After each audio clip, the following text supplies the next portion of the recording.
Hi, and welcome back to ICE Studio. I'm Ed Birkin from H2 Gambling Capital, and I'm delighted to have three what have been described as outside thinkers here to join me today. The topic is, how long can iGaming keep pulling rabbits out of the hats? So amid a perfect storm of higher taxes, product restrictions, and marketing curbs, what does a future-proofed iGaming business actually look like? Whether it's deploying automation, improving retention, or doing something completely different, our panel of outside thinkers will have their say. So I'm joined by Henk Wolff from iGamingConsultant.eu, Sam Sadi, CEO of LiveScore, and Alex Tomic, CEO of Alea. So perhaps if we go down, do you want to give a quick introduction to yourselves, and then we'll jump into giving this amazing outside thinking and tell everyone how they can future-proof their business. Sure. So I'm Henk. What I do is I make online casinos grow. That's my tagline. So I help online casinos that are currently failing and to make them turn profitable again. So we help them with their acquisition, player retention, operations. We look at the contracts that they have with their providers and we try to optimize all the things. And within 6 to 8 months, we can get them actually back into the profits. And we do M&A as well. So we buy our casinos and we sell them a year after. Okay, great. Sam? So you're happy the conditions are getting tougher in the UK? Oh, yeah. Can't complain. Anyway, I'm Sam Sadi, CEO of LiveScore Group. We operate LiveScore, the global football app with over 50 million users.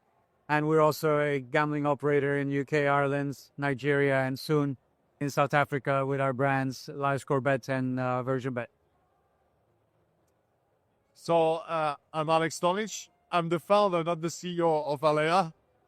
We got a CEO now for 2 or 3 years, and we're one of the main game aggregator on the market, especially on LATA. Fantastic.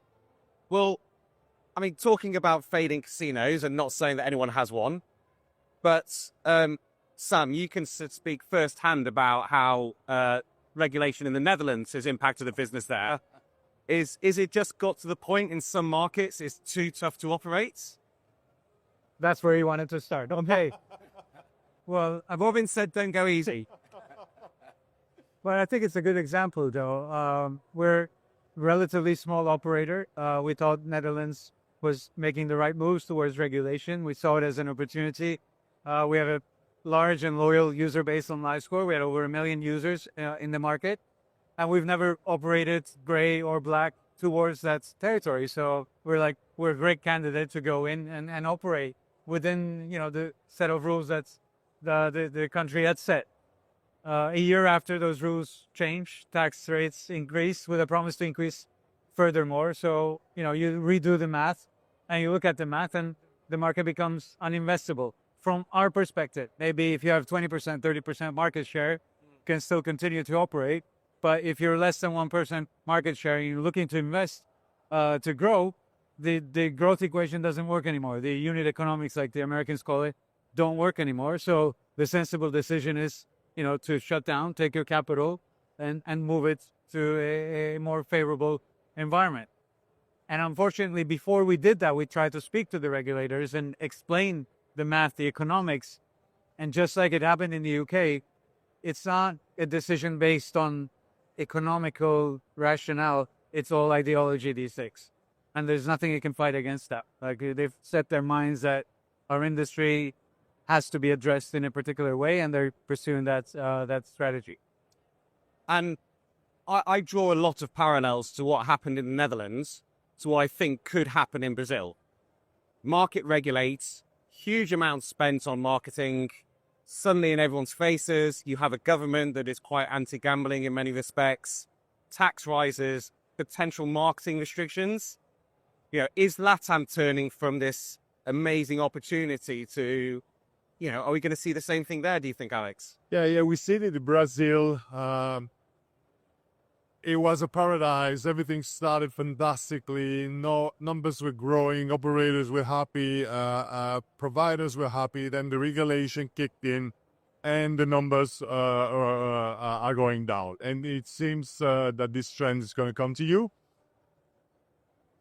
Unfortunately, and I don't like to be that voice, but we've seen that in the past years when regulators kick in, sometimes they do kick in without the knowledge of our industry or without the knowledge of even what players want. And they go all in, and they go all in, and they go blind, right? Whether they do it at the beginning, like in Brazil, whether they do it after 10 or 15 years, like in UK, now a raise of taxes at 40%. Or look what's happening in US, 75% of the GGR is going on black operations. Or we have now a sweepstake ban going on, while at the same time we have the prediction market pushed by their beloved President Donald Trump and his family, all his clique. What's going to happen there? So basically we have the prediction market that exists per se as a B2C product that is becoming a B2B product because it's feeding sports, but DraftKings and FanDuel are taking prediction market feeds in order to power their sportsbook. In 3 months, it's going to be casinos. Casino games are going to be powered by prediction market B2B feed. All right, so this year is going to be very interesting to watch, whether it's in Brazil, whether it's in the US, whether it's in UK. As an aggregator, we see a lot of things. We see the data that's going through us, but we also know what's going up, even we don't see the data. Let's take UK, for example. We have a lot of operators that are coming to us now and say, we want to go do UK black. Sorry, we're not going there.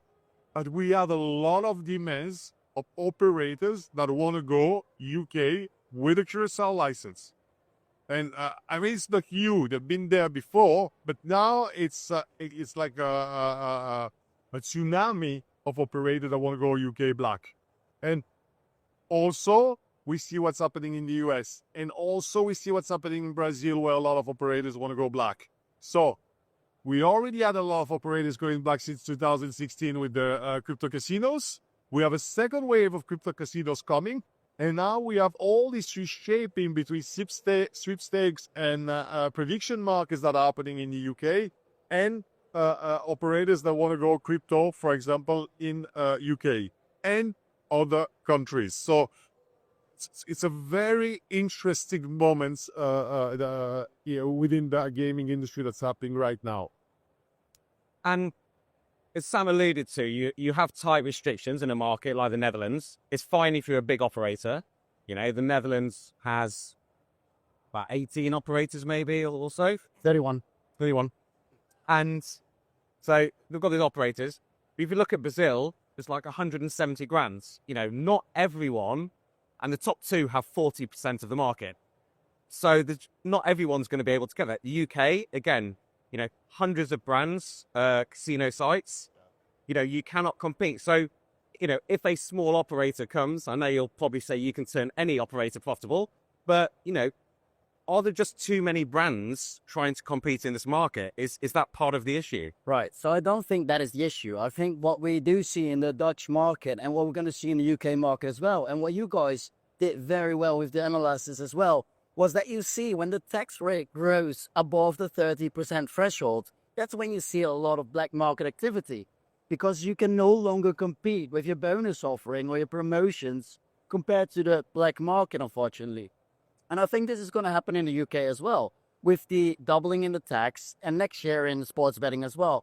So I think increasing the tax with above the threshold of 30%, that is when operators really get into the issues. So I think that is where the main issue is. And on the product side, we still see a lot of innovation. And I think that is good. Like we've seen the crash games, and they've really rose a lot. And it made a good influence in the new player acquisition. So I think if we keep innovating as a market, as an industry, we can constantly try and to get in the new players. However, with tax thresholds, that is going to be really hard for an operator to still be profitable and sustainable. And we talk about innovation, but as Alex pointed out, there's, you know, sweepstakes, they will say they're innovative. Predictions markets will say they're innovative. I mean, quite frankly, prediction markets is what Betfair did 25 years ago. no, just because they're American is suddenly now innovative. No, you're just doing gambling without it being called gambling. You know, is are companies having to push the boundaries to survive, or is that just being greedy? Can you be innovative within the rules and still be successful in today's climate? It's legal innovation. It's finding innovative ways to find loopholes in the current legislation. And to that regard, you have to say sweepstakes and prediction markets are very innovative. But they've been invented or innovated by lawyers, not technology companies, not gaming operators. And so, yeah, that's the kind of innovation that's, the new legislations or increased taxes are forcing companies to try to operate, make their products accessible where legislation has either limited supply or banned it or prohibited it altogether. And I also want to refer to your earlier points about, taxes causing consolidation. I think that is by design. I think most regulators would prefer an environment where the markets consolidate towards 2 to 3 responsible, in quotes, operators. It's easier to regulate. It's easier to impose a set of rules and processes when it's only 2 or 3 large operators that dominate the market. And I think that's where Netherlands has steered towards, and that's where UK has been going for the past 10 years since the first increase in taxes. Market has started consolidating, and these portfolio companies are getting more and more market share. Now it's going to push the market more towards 2 to 3 large operators that dominate the market. And unfortunately, it will not be possible for an innovative startup to come in, have enough of a strategic edge to gain market share when the barrier to entry is going to be so strong. Yeah, and I think that's a point. We've seen it in our data, consolidation of market share. But at the same time, with aggregators like yourselves, it is easier now to get the same content or similar content as the big operators. You don't have to integrate every supplier. So in a way, is it maybe too easy? And that's why all the illegal sites are finding it. And can you get an edge on products when it's now become so easy for everyone to get products through the likes of yourselves? I would say that the most important is get the foundation done. And the foundation is the pipes, the APIs. First, you need to have robust and solid APIs because new game providers don't have solid and robust APIs. So as an aggregator, as you are in between the operator and the new game studio, specifically talking about new game studios, I'm not talking about pragmatic play and go. We've learned about APIs from them and from their mistakes. And we've seen their mistakes. And I don't say we would have done better back in time because we didn't know neither, but now we know thanks to them, okay? And they're squared, let's say. So some of them still have a legacy code, but they're squared. The new game providers, they don't have a lot of resources, and what they do, they concentrate all the resources on doing great games. In terms of APIs, they're not there. The problem is that in any product, that wouldn't be a major issue. On Spotify, you get the wrong song, it's fine. On a gaming API, games are at the core of our operations and they're ruled by APIs. What does that mean? That if you can put a bet but don't retrieve the money from the wallet and get the win and retrieve the money to your wallet, you're printing money. You're printing cash. And your fraud and finance team may not see that. And I've seen operation bleeding around 2 million per month during a 1.5 year before they found out. Okay? And some of them never find out. So that would be, before price, the major differentiator, because 1% difference on a software provider won't make that much difference that if you have robust API. The second thing is building meta games that are agnostic to studios. Each studios, let's say, have the jackpot. And you want to educate the player as an operator. And how can you educate them? Octoplay is the best jackpot out there, okay? I want to be clear about that. But how are I going to educate them about octoplays jackpots, and then about playing go jackpot, and about EGT jackpots, etc.? It's just not possible. You need to have an experience that is agnostic and that is specific to your casino. That also your casino doesn't have the same jackpot experience than another casino. So you want to build agnostic meta games. And when I say meta games, I take jackpot as the first step to other type of game. It can be another little thing, which it would be a double or nothing that you would have on all the games. And then it could be features that will be more like syndicate play, where people play together in teams, or people play against each other like in the tournaments, or people play together in teams against other teams or leagues. And then you start building something that's much more powerful. That's what an aggregator can do more than any other third party, because it's not just that we see the data, and it's that the data goes through us, and we can alter that data. We can add wins if needed. Of course, in a regulated environment with a jackpot that's either RNG. So we need to be careful about that, because yes, we can alter data being in the middle. But the beauty of an aggregator is that we can build meta games on top and give the tool to the operator to set up their own rules. Like, for example, a contribution for a jackpot normally is 0.5% before bets, which means that the player is betting 95 cents when he's betting €1, because 5 cents is removed and goes to the jackpots.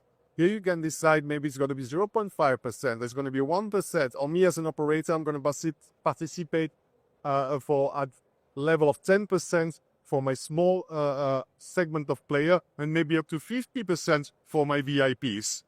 So there's so many things that can be done with what I would call platform jackpot or platform third-party gamification tools. And Sam, so you talked about moving into Nigeria. We're in Nigeria. We're in Nigeria now. And I suppose that has its own, issues with bandwidth and the different kind of mobile technology they have. Like, are you having to create different content for that market that you don't have those same issues in Latin America or Europe? Not anymore. I don't think, lack of internet or lack of speedy internet or high-end devices is an issue in the market anymore. The market is primarily mobile now, and in modern handsets, and Chrome is the most popular browser, and people are downloading apps from Play Store.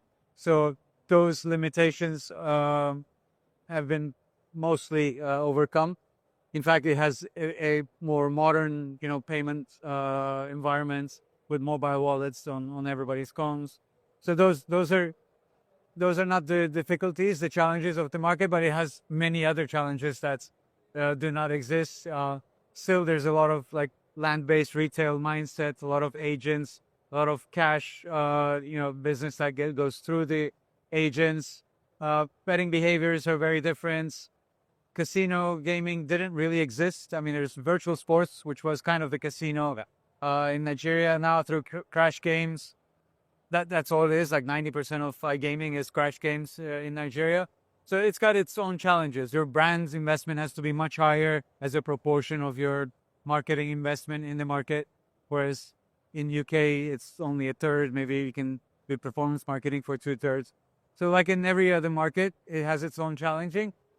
I'd say it's the most challenging market I've ever been to in the 30 years that I've been operating. And we haven't really gained much traction there, but that's more because we haven't really deployed much capital there. We're very happy with our growth in the UK, but that's changing now. So what we're looking to do is redeploy capital from UK to Nigeria and probably send a thank you note to the UK legislators saying this is what happens when you overtax an environment. Capital is mobile, it moves to other countries, and it creates employment and economic benefit. Sorry if I digress, but I had to make that point. And Henk, so you disagreed a bit that smaller, my view, or potentially some view, is that in some of these markets, it's too difficult as a small operator. I mean, I think Brazil so many operators are going to have to leave because the marketing money is just nuts. Yeah. And so I assume a lot of the casinos may be in trouble, are kind of smaller ones. Do you see the same issues? Is it just a playbook of like, okay, yeah, but everyone is doing this wrong, like, or the kind of different issues people are doing? Right. So it depends on the market that they're in. So we recently acquired our Nigerian license as well, literally this week. So that's quite cool. Yeah. So we're going into that market as well. And we're aware of the issues that the operators had there. So we looked at the game loading time. So that was one of the biggest issues for our clients in Nigeria, that the loading time of these games were over 15 seconds. So we looked at games that was smaller of size, that could load faster on their devices.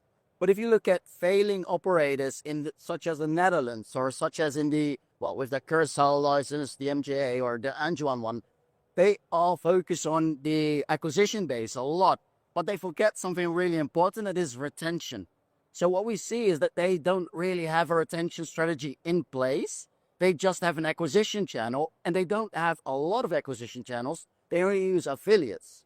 So whenever an update comes from Google, which happens every quarter, the algorithm changes and their acquisition base, their acquisition channels have been drained.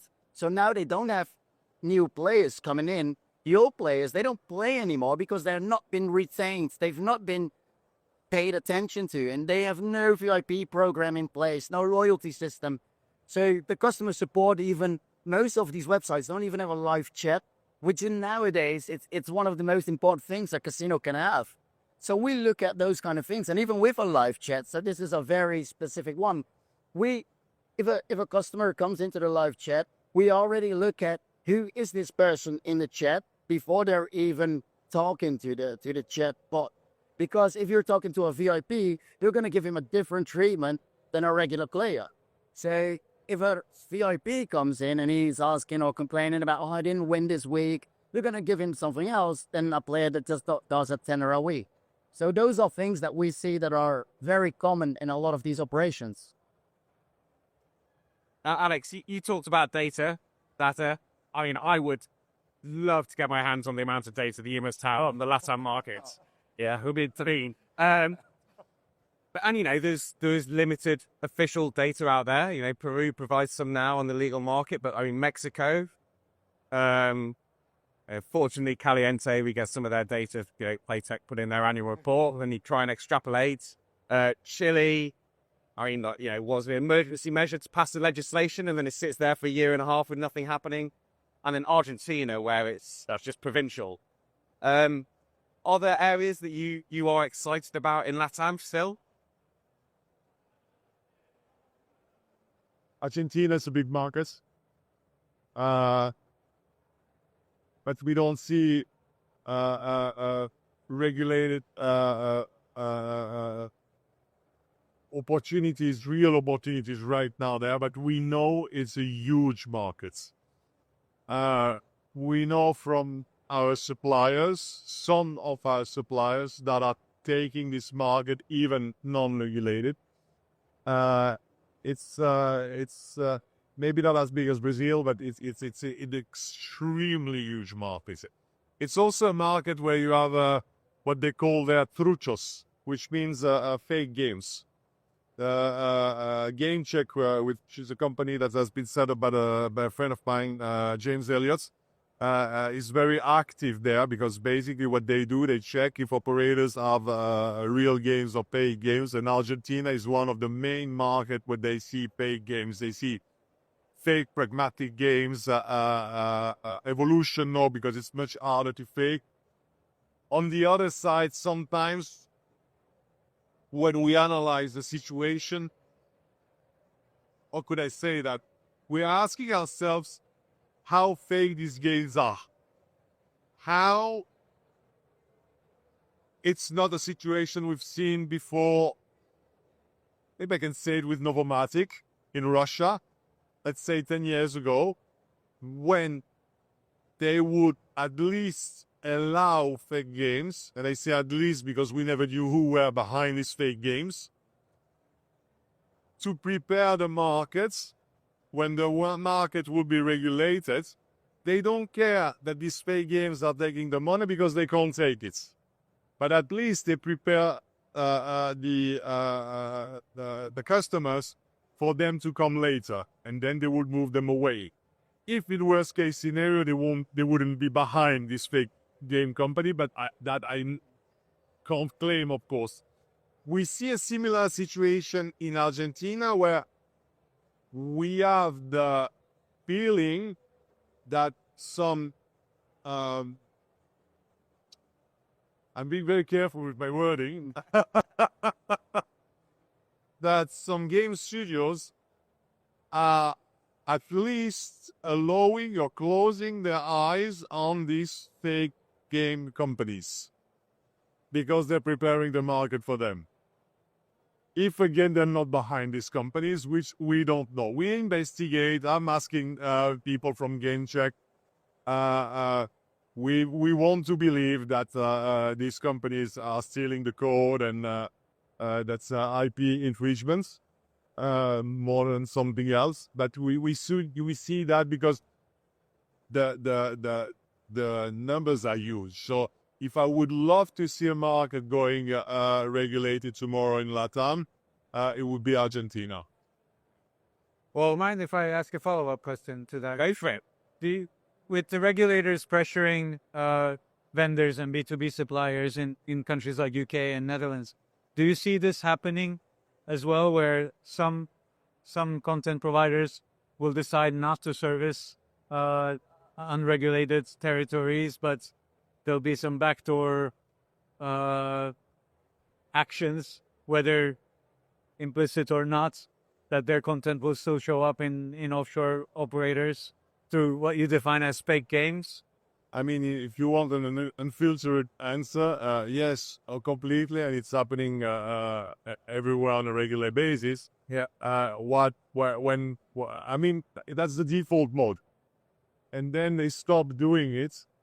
I mean, let's not lie. I mean, all our industry, let's call it a pre-regulated industry. What does that be? Now, it's like alcohol and tobacco. Let's talk alcohol, the liquor industry. It's the companies that were there before the regulation, that when the regulator decide to regulate, these companies are talking, I invited to the regulator's table, the one that were there. We always think, because that's what the regulator is selling us, be careful. If you enter the market before it's regulated, you're not going to be able to sit at the table and get your license. This is bullshit. We've seen it all the time. The first companies, and we've seen the big companies, I mean, Betson and all of the big one of this world were doing free regulated market before they became regulated per definition, and then they were the first one to sit to the table of the with the regulator, and they were the first one to get their licenses, okay? Apart some specific cases where they went too far, like in Holland. Some of them even waited after regulation, continued operating at .com. Also, that were invited later, like Bet365 in Italy.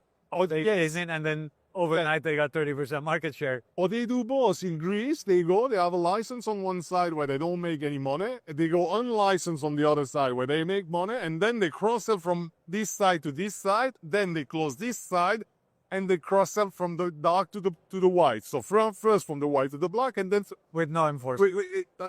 it's the common rule. But I would say that then sometimes the backlash happens, and we see backlash happening in UK on one side, but then the interest becomes even higher because UK is raising the tax at 40%. So now when you had, 100 operators that want to come in, now we have 500 that want to come in.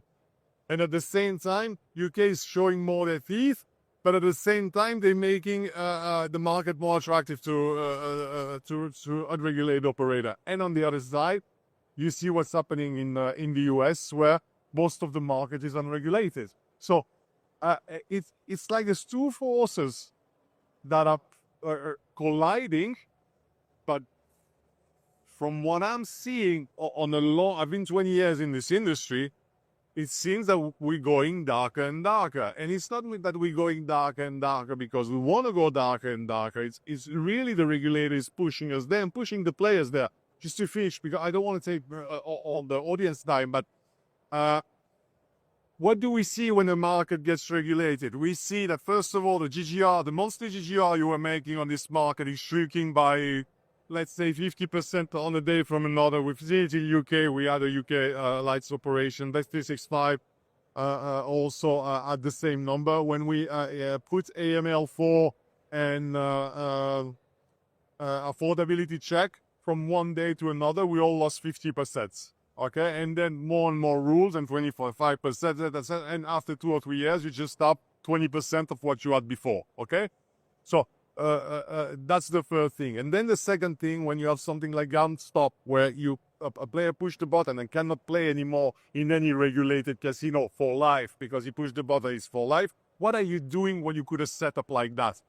The player is still a player. He didn't change and not become a player from the day another just because he pushed a button. So what is he going to do? He's going to play on non-regulated casinos. I mean, it's obvious.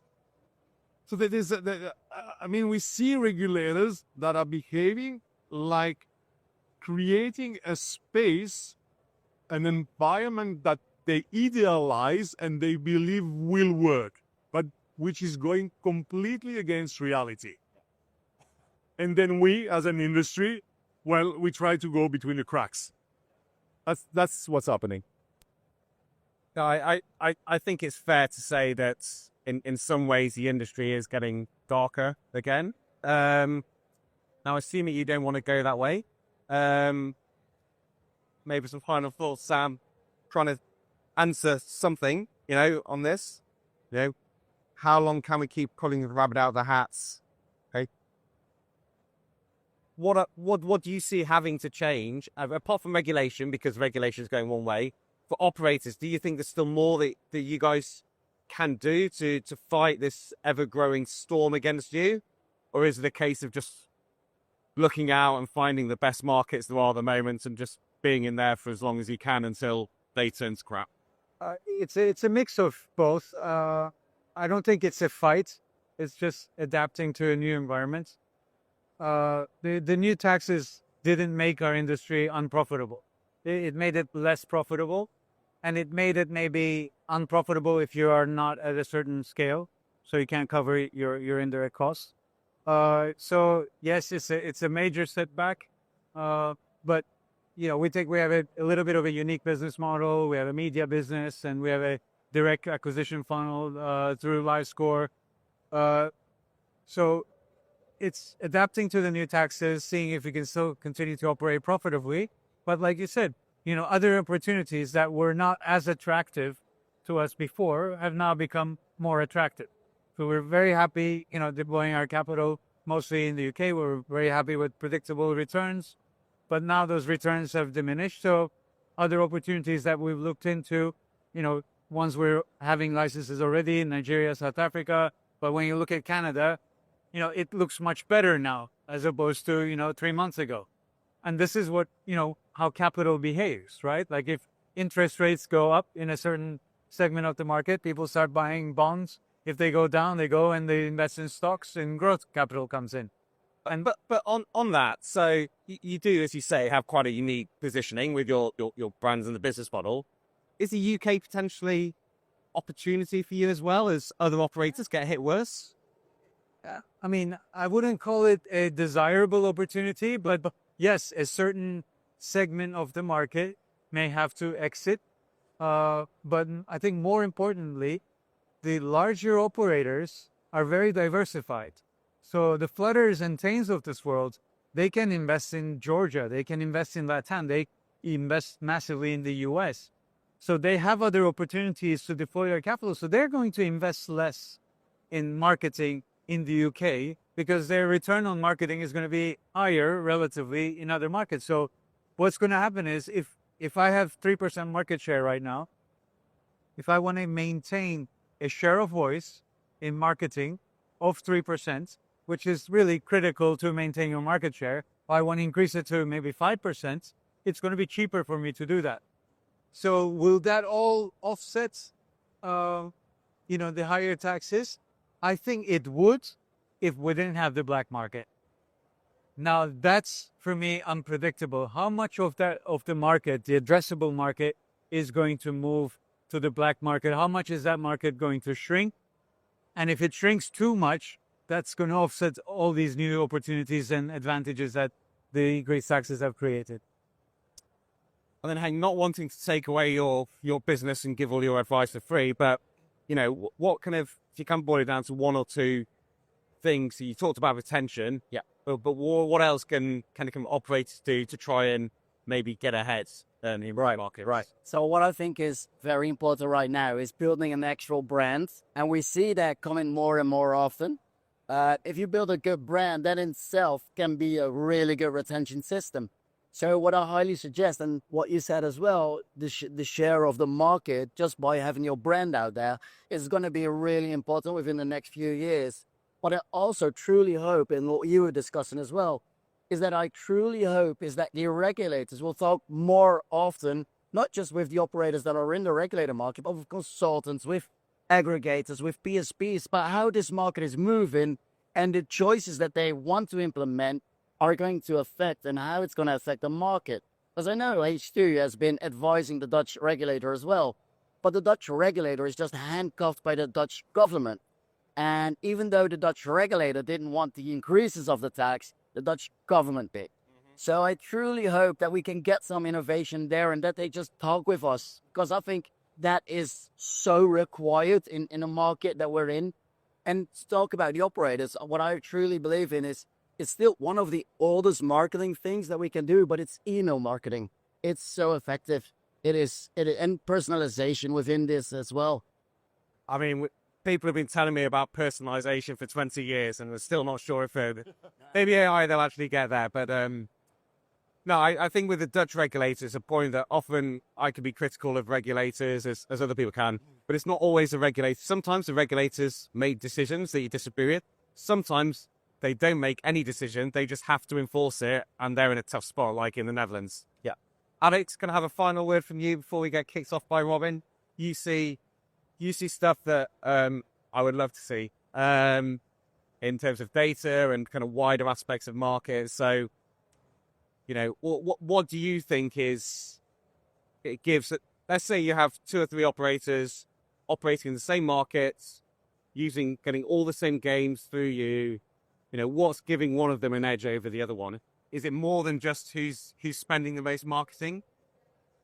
I mean, to get back a little bit to what I said before, well, I forgot to say about something. If you see an operator, let's say UK, you see an operator that's in UK that was making like 15, 20 million GGR, is going to 5 million GGR, was making 20% margin, is going more to 5% margin. I remember talking to an operator, it was a sweepstake operator, I'm not going to name him, about a real money gaming operator. They say, we're making around 50 million GGR per month. I say, no, you are mistaken. You make more around 5 million GGR per month. He said, no, 50 million GGR per month. We just acquired them. I know what I'm talking about. And I say, I'm sorry, you must tell you you're wrong. I don't see how you can make 50 million GGR per month in UK. After 1 hour conversation, it's like, oh shit, I made a mistake. It's yearly. Like, and your margin is around 5%. Yes. It's like laws of physics. When you know the business, when you know the market, you know basically what you can get out of it. I don't know any operator, to answer your question, that is on the main European regulated markets that are profitable. These are crowns they have on jewels that they have on the crown, and that they look beautiful. All right? So they make 5 million GGR per market, 5% margin. They're barely profitable. Okay, a lot of their resources, which is product or tech resources, are going into developing QYC or due diligence apps or reality checks or whatever. Right, but they have that, and that has a nice EBITDA multiplier. I mean, the EBITDA is tiny, but the multiplier is bigger. It's good for selling, all right? It's good for valuation. It doesn't bring any money, it doesn't bring any cash. And actually, they need cash from elsewhere to feed that, okay? So the strategy, as I see it, is they have these markets. It looks nice on the brochure, or on the paper. It looks nice if they are stock listed, but where they're making the money is on emerging markets. Now, let's put a big bag and call emerging markets whatever it is. All right, let's not get into detail. Is it pre-regulated? Is it gray? Is it white? Is whatever shade of gray is it? But that's where they make the money. That's where they take the cash, put it in the pockets, and also feed the regulated operations. That's what we see. And basically, they're running into these new markets that they know in 5 or 10 years are going to become the same one where they are in the old world. All right? So when we talk about Africa, of course I want to go to Africa. Because Africa is Sweden 10 years ago. Yeah. I want to go to LATAM because LATAM is what Europe was 5 years ago. Let's change it rapidly. We've seen it with Brazil. Brazil did like a quantum jump in 2 years, like that, between all friendly, freshly new markets for iGaming into something that became very strict very quickly. Okay, so they shrinked this timeline. And basically, what we see that iGaming companies are trying to do is find this new market and say, okay, we got between 5 and 10 years in front of us. And then we're going to find another one, then we're going to find another one, and we carry back the old one that'll look good, that when we're going to sell, it's going to make the valuation, but we're going to fuel that with the new markets where we're going in. That's the strategy of every gaming company that I know. I mean, most of them. All right? Okay. So, old school regulated markets for show, emerging markets for dough. That's great. That's very well said. Right, well, thank you guys for all your time. I think we probably run over, but no, that sounds like an IGB problem. And great to speak with you. Thank you for having us.